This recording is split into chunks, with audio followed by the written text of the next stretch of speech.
Hello friends, welcome back to a new video.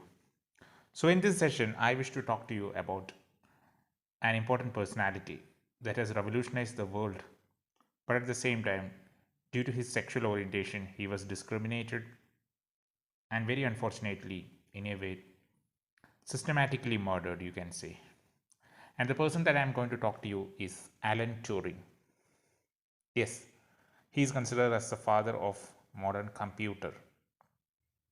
You have to understand his contributions with regards to the science, with regards to technology, and also with regards to the Indian freedom movement. Yes, I wish to correlate Alan Turing and Indian freedom movement.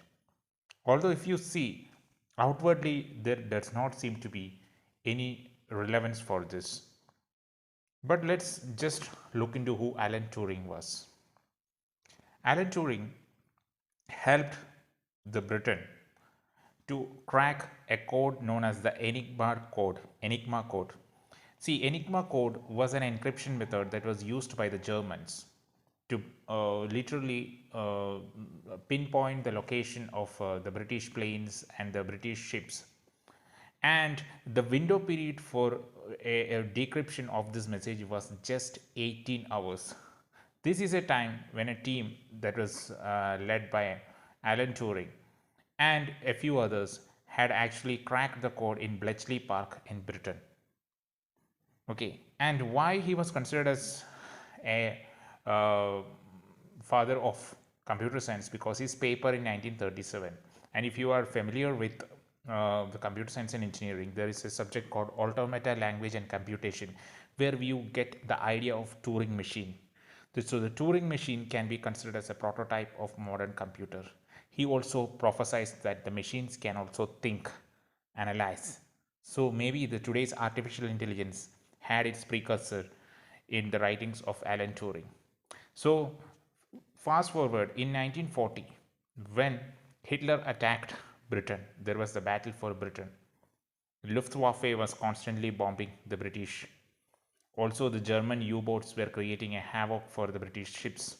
Britain defended well, but at the same time, according to many historical experts, Alan Turing literally shortened the life of Second World War by around 2 years and saved around the life of 14 million people.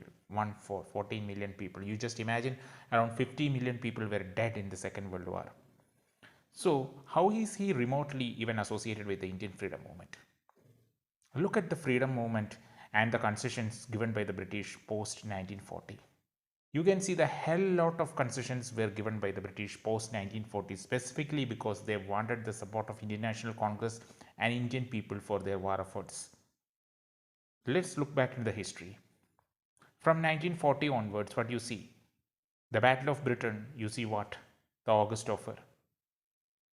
The attack on Pearl Harbor by USA and the USA's pressure on Britain, Churchill had to send the Cripps mission. And particularly after the end of the World War, what do you see?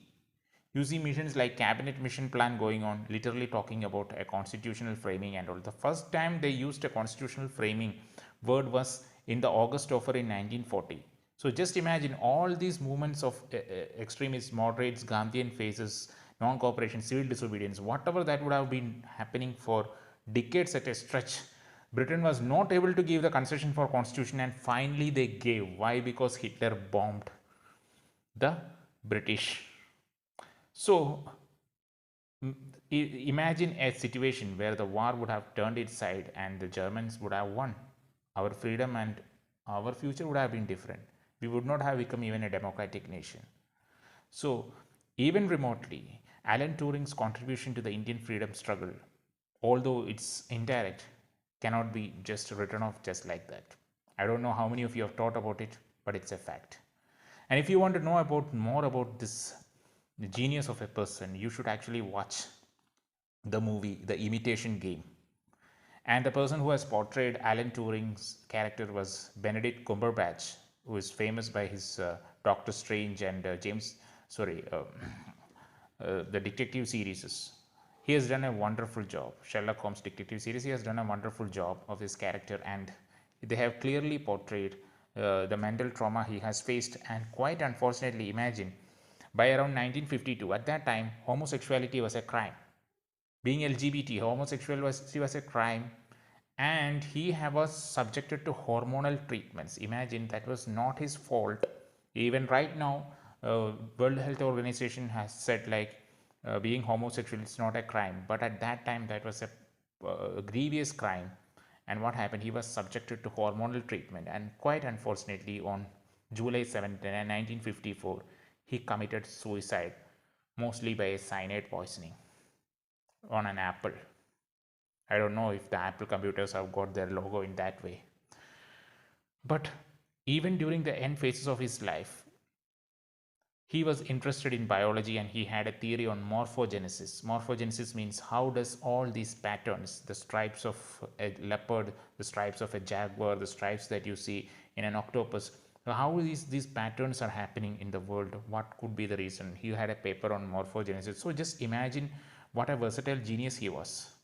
His papers on computer science. He was very much interested in cryptography. Right now, we are all talking about cloud servers and cryptography, encryption of data, all these things. So he was beyond his time. He was a genius, of once in a while genius that would have been born in the world, and he would have made a lot of contributions to the world.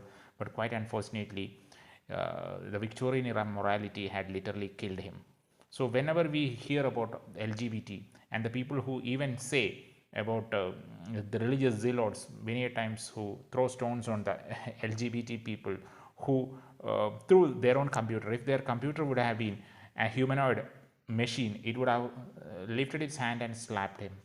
Because mostly you have to understand, Victorian era morality had actually killed one of the very best minds the world has ever produced. So if you find time, see the movie called The Imitation Game, right? And know about this genius of a person. Okay, thank you for listening to me. I hope that you have a better idea about Alan Turing and how indirectly he played an important part in the Indian freedom struggle. Thank you for listening to me. If you have not subscribed the channel, please do subscribe it and press the bell icon. Stay tuned for more videos. Signing off. Goodbye.